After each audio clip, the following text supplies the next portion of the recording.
If you're considering coming to the Lowcountry and buying a home, this is the latest video that we've created with one of our ambassadors on the Lowcountry Connect program that we have, David Crowell, Movement Mortgage. He's going to give you a lot of good information.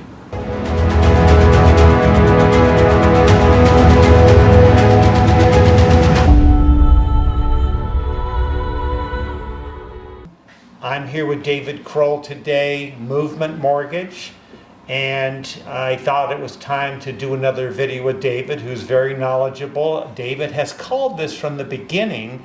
This is the summer of 2024. You said early on, no rate change until maybe later in the year. That's correct. And boy, oh boy, you called that. So I'm going to let you talk a little bit about market conditions and affordability. Absolutely. It's a subject that obviously concerns the brightest and the best in the country, the specific investment group known as fixed income securities investors, the Fidelities of the world, who invest in municipal bonds, who invest in retirement funds and so forth. They are all directly concerned with what the rates are or are not.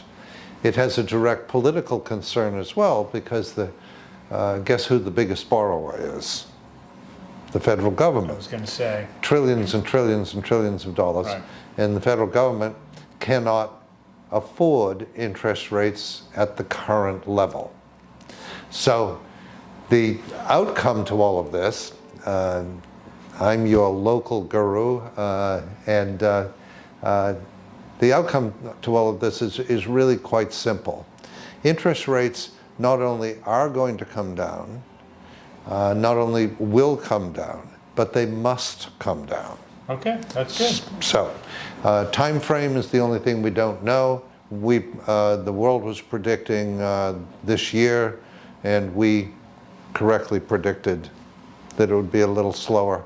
However, they are softening, and we expect that by this time next year, our current 7% rate will be at 5.5, 5 3/4, and 2 years from today, our rates will be somewhere in the 4.5 to 5 1/4 range.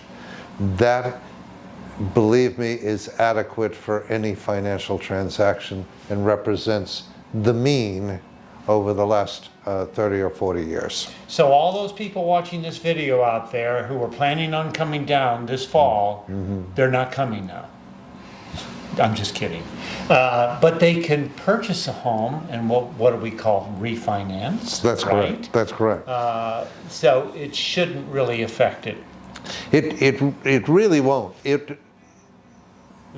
Rates over time are a sine wave that go like this, which means that if you buy on the high cycle, the high end of the cycle, you're going to, within a year or 2 or 3 or 4, be able to refinance at the lower end of the cycle. Right. Okay. The rates are impermanent as long as you've got somebody who's watching the store, which is, of course, why you need to use someone like me for your mortgage services. The thing that is much more permanent is the property itself. Choosing the right property, paying the right amount for that property, paying an appropriate amount for that property. Appropriate meaning what the property's worth on the one hand, but also what is really manageable for you as a economic unit. That's a much more permanent transaction. Can you get out of the transaction if you make an enormous mistake? Yes, you can, but with cost, because there are fees and costs at both ends of every real estate transaction, and you really want to make the right decision. That's the half of it. The other half of it, the financial side, if we're looking after your best interests, we will make certain that you make a purchase which is financially appropriate, that is affordable, and that's the subject that I want to get onto in Okay. a minute. Okay. But don't worry about the rate will come. We think 18 months. Okay. Yeah. Okay. So regarding affordability, Affordability is it's the hugely debated topic. Affordability is just as important for somebody buying a $3 million house as it is for somebody buying a starter house at $240,000. Just as important. I guarantee you that in the hotel or motel room at 10 o'clock at night, after a long day looking at beautiful property, the couple buying the $230,000 house and the couple buying the $3 million house are having a similar conversation. right? Are we doing? I can attest to that. Yes. Are we doing the right thing? Is the timing bad? What about Susie's wedding? We're biting off an awful lot more than we can chew. The affordability is best stated as right place, right time, right strategy in a person's life. They stay pretty cool about it. I mean, like everything's going fine, but when they get to that room by Yes. themselves, well, what are we doing? Can we afford that? Yeah, So- and you need a couple of yardsticks to measure by, and that's one of the things that we seek to do the minute that we have a conversation with you. You're introduced to us by John or Rusty or Carolyn or any of the members of his team. You're introduced to us. We pick up the phone. 30 minutes later, you have a different vision of this financial transaction. And it's really quite simple. I look at the entire picture. I look at your liquidity, meaning the cash on hand and stocks that can be sold. I look at your liquidity. I look at your income. I look at your current debt. And I mishmash it all together. And that leaves only one subject. And that's the property. Right. And since the property is a matter of choice, and the other items not so much, out pops a right decision versus an inappropriate decision. Right. An affordable decision versus a stretch. If I say to you, gee, I really think you ought to be in the 450 range, and you say to me, what's my limit? Well, your limit might well be 700. But it doesn't mean that 700 is going to make you a happy camper. Right. 450 may be the appropriate level. And you may ultimately decide 700, and I'll back you to the hilt.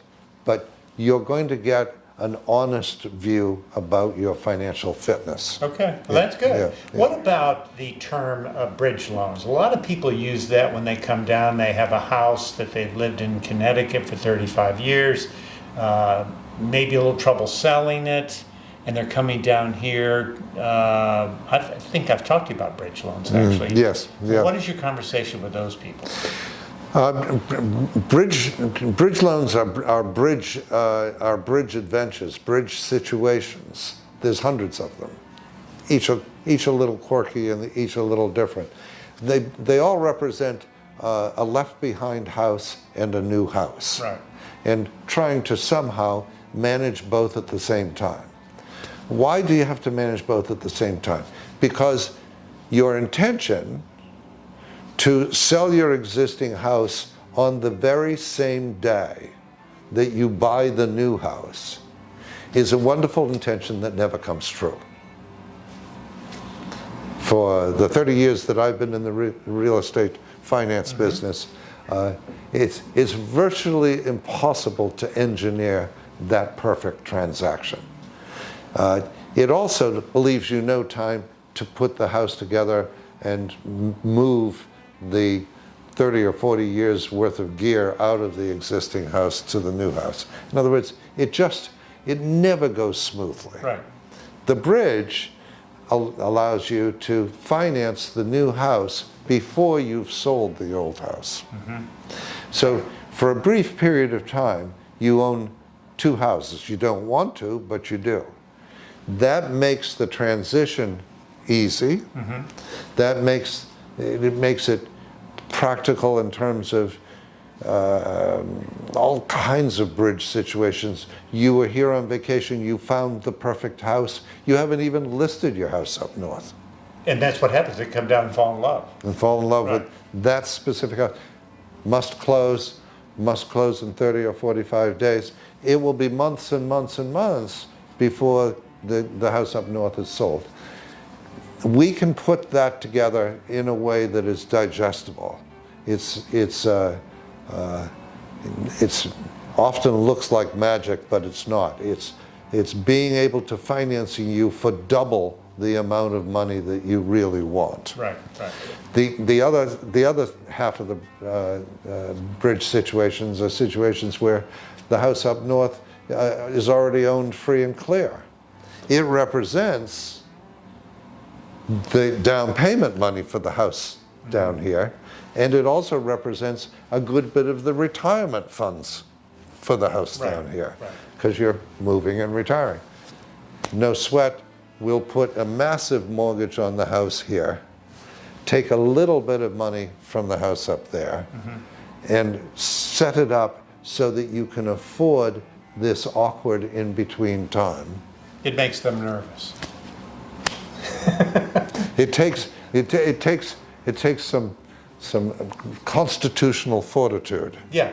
But with a coach, with a mentor, and someone who's found you the perfect property, sort of staying tight by your side, 3 or 4 months later, I get the call. We just put the house on the market.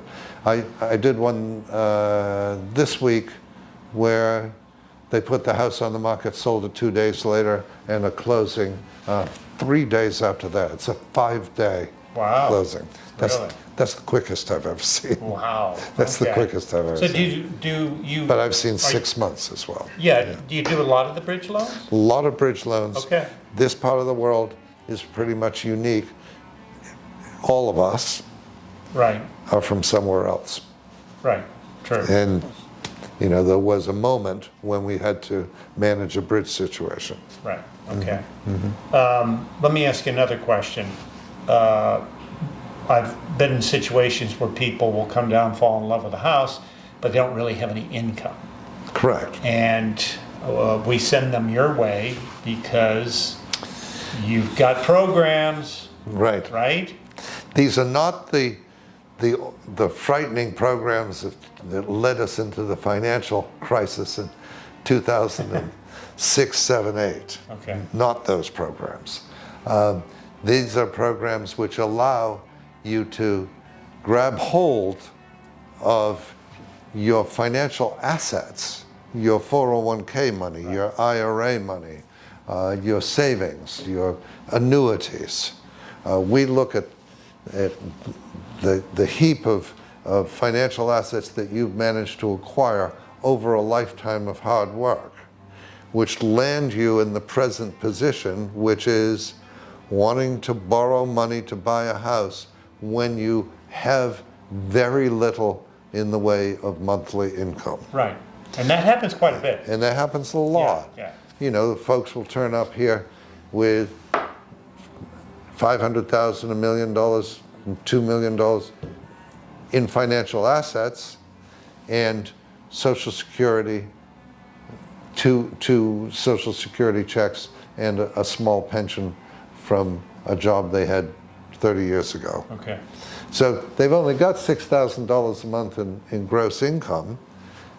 They need to do a bridge loan on a property that's going to cost them $6,000 or $7,000 a month, 100% of their income. Right. They can't possibly purchase. Well, yes, you can. We set it up using a distribution from your financial assets until such time as you're able to sell the house up north. And it's hard for the client to figure all of that out. They've got to talk to someone like you. That's correct. To do that. That's correct. We're the kind of combination of a financial advisor, priest, trusted friend, We are not your Uncle Harry who says, why the hell are you buying a house in Hilton Head? I should confess that up front, right? Priest, I can see that. There's a little of all. right. There's a little of all of that mixed in because you're making an enormously important life decision, and the appropriateness of that decision and the affordability of it and the manageability of it, that's on my shoulders. That's on my shoulders. That's good. Yeah. That's very good. I appreciate the information. People watch the channel and they pick up a lot of good information, especially when you're on and I'm speaking with you. David is part of our Lowcountry Connect. As a matter of fact, this video is being sponsored by David Crowell, Movement Mortgage. And we have a network of individuals on our team because you've said this many times in videos, you're leaving your team up north, you need a new team down here. That's correct. So David is part of our team, does a great job, 30 years plus experience, and we really appreciate you coming by and just sharing some of that with us today. Thank you very much. Okay. Pleasure to do it. All right. Thank you.